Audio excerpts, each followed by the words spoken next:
Hello everyone, this is educator Kavita. तो Haryana GK की एक प्यारी सी सीरीज में मैं दोबारा से आपका वेलकम करती हूँ। तो यहाँ पे हम देख सकते हैं हरियाणा का मैप है। और हमने ये पढ़ा था कि हरियाणा जब बना था तब 7 जिले थे। और उन 7 जिलों को हमने किस तरह से याद किया था, घर जेके में। और इसके अलावा हमने ये देखा था कितने मंडल हैं। अगर आपने वो वीडियोस नहीं देखे हैं तो आई वुड रिक्वेस्ट कि आप उन वीडियोस को वॉच कीजिए, बहुत अच्छे हैं वो वीडियोस। और करंटली जो हमारे जिले हैं, डिस्ट्रिक्ट्स हैं, वो हैं 22 जिले हैं। जो बिल्कुल न्यू बना था, मीन्स 22वें नंबर का जो जिला बना था वो था चरखी दादरी, जो कि भिवानी से अलग होके बना था। इसमें 2016 के अंदर इसको बनाया गया था। तो नेक्स्ट हम स्टार्ट करते हैं कि संसद में हरियाणा का प्रतिनिधित्व, यानी हमारे कितने एमपीज जो हैं हरियाणा की, मतलब एक तरह से स्टेट में संसद में रिप्रेजेंट करते हैं। तो सबसे पहले देखिए, संसद है हमारे पास। संसद जो होता है, ये 3 कंपोनेंट इसके अंदर आते हैं। इसके अंदर होता है लोकसभा, जिसको हम बोलते हैं लोअर हाउस। एक होता है राज्यसभा, जिसको हम बोलते हैं अपर हाउस। और एक होती है प्रेसिडेंट। तो ये तीनों कलेक्टिवली बनाते हैं हमारी संसद को, यानी हमारी पार्लियामेंट को। अगर मैं ये कहूं कि लोकसभा में अगर कोई एमपी है तो उनका कार्यकाल कितने साल का होता है, तो वो होता है 5 साल का। राज्यसभा में एमपीज का जो टेन्योर होता है वो होता है 6 साल का।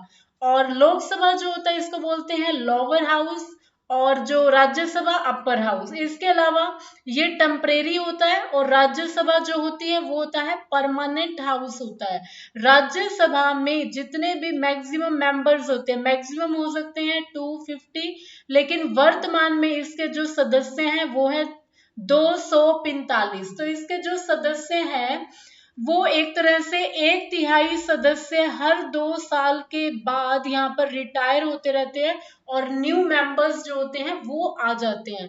लोकसभा के अंदर यहाँ पे पब्लिक जो होती है वो वोट कास्ट करती है, लेकिन राज्यसभा के अंदर एमपी, यहाँ पे राज्यसभा के अंदर एमएलए जो होते हैं, एमएलए यानी जो एक तरह से विधायक होते हैं, वो पार्टिसिपेट करते हैं राज्यसभा के लिए। एमपीज जो भी जाते हैं उनके इलेक्शन के अंदर।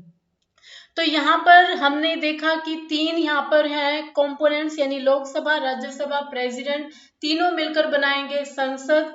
और इसके अलावा देखिए, हरियाणा से लोकसभा की सीटें हैं 10 और राज्यसभा की सीटें हैं 5। तो टोटल हमारे पास बन गया 10 और 5 यानी 15। तो क्वेश्चन की लैंग्वेज पढ़ना बहुत ज्यादा जरूरी है। अगर ये आया हुआ है कि टोटल सांसद कितने हैं हरियाणा से कितने हैं टोटल सांसद, तो वो हो जाएंगे 15। अगर वो इंडिविजुअली अगर इस टाइप से पूछे कि लोकसभा के अंदर कितने हैं हरियाणा के जो एमपीज हैं, तो वो 10 होंगे। राज्यसभा के अंदर 5 होंगे। तो बहुत ज्यादा मैटर करता है कि वर्ड्स का ही सारा खेल होता है, तो उसको हमेशा हमने अच्छे से रीड आउट करना है, क्योंकि हमारा एक एक नंबर बहुत ज्यादा मैटर करता है हमें जॉब दिलाने के लिए। नेक्स्ट हम प्रोसीड करते हैं कि हमारे जो एमपीज हैं जो लोकसभा में, यानी जो हमारी अभी वाली जो करंटली लोकसभा चल रही है वो है 17वीं नंबर की, यानी 17th नंबर की, जिसके इलेक्शन हुए थे 2019 के अंदर। एंड प्रोबेबली आप सबने वोट भी कास्ट किए होंगे, वोट भी डाले होंगे अपने अपने एरियाज के अंदर, अपने अपने कॉन्स्टिट्यूएंसीज के अंदर। तो यहाँ पर सबसे पहले देखिए, trick to remember Lok Sabha seat. तो उसके लिए ट्रिक है कि घर फेसबुक सैके, क्योंकि देखिए एफबी जो होता है, और आजकल शॉर्टकट का ही जमाना है, फेसबुक पूरा ना लिख के हम शॉर्ट में उसको बोल देते हैं एफबी।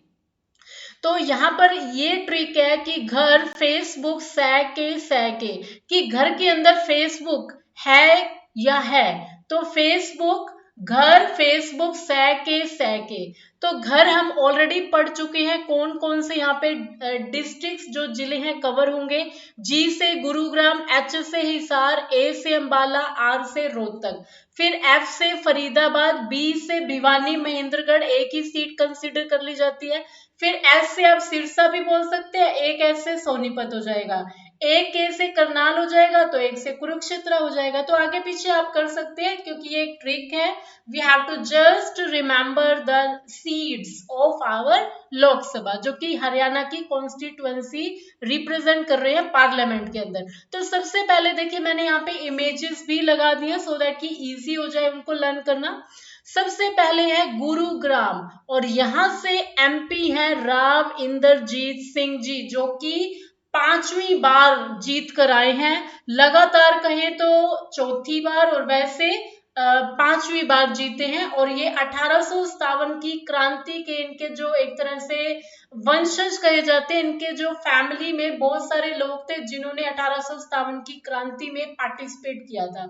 तो बहुत ही अच्छी बात है, गुरुग्राम से है ये। नेक्स्ट हम कह सकते हैं यहाँ पर हिसार। हिसार से यहाँ पर देखिए ब्रिजेंद्र सिंह, जो कि आईएएस ऑफिसर रहे, इन्होंने वीआरएस ले लिया था।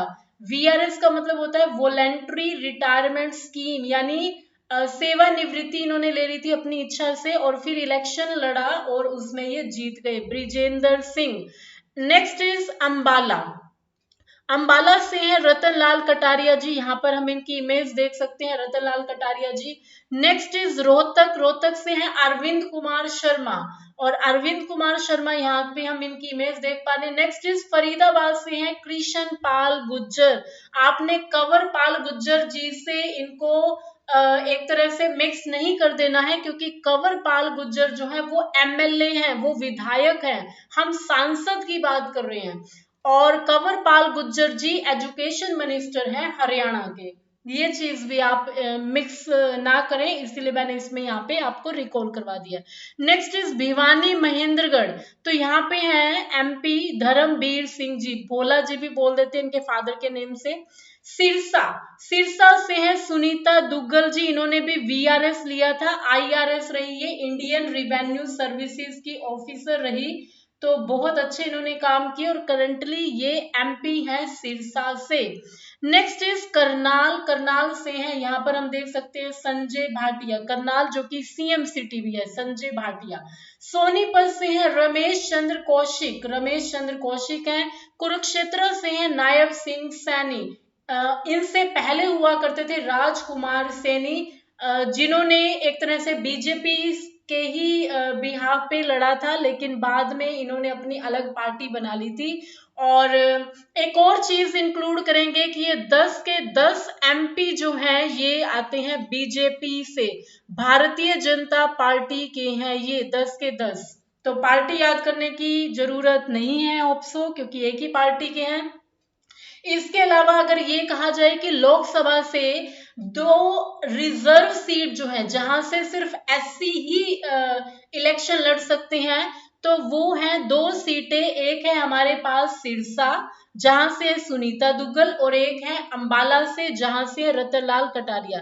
यानी एक ये सीट है और एक ये वाली हमारी 2 सीट है। तो लोकसभा में टोटल 2 सीटें रिजर्व हैं। नेक्स्ट हम देख सकते हैं राज्यसभा सांसद, यानी जिसको हम अपर हाउस भी बोलते हैं, और राज्यसभा में कोई भी रिजर्वेशन नहीं होता है, कोई भी रिजर्व नहीं होती है सीटें।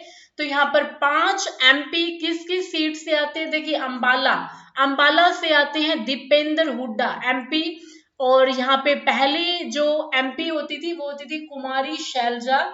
और पार्टी की बात करें, दीपेंद्र हुड्डा है कांग्रेस पार्टी के, और कांग्रेस पार्टी ऑपोजिशन में पार्टी है, यानी विपक्ष की पार्टी है, जिसने 31 जो होती है ना सीट्स वो जीती थी आउट ऑफ 90 हमारे यहाँ पे एमएलए हैं, तो 31 सीटें कांग्रेस ने जीती थी।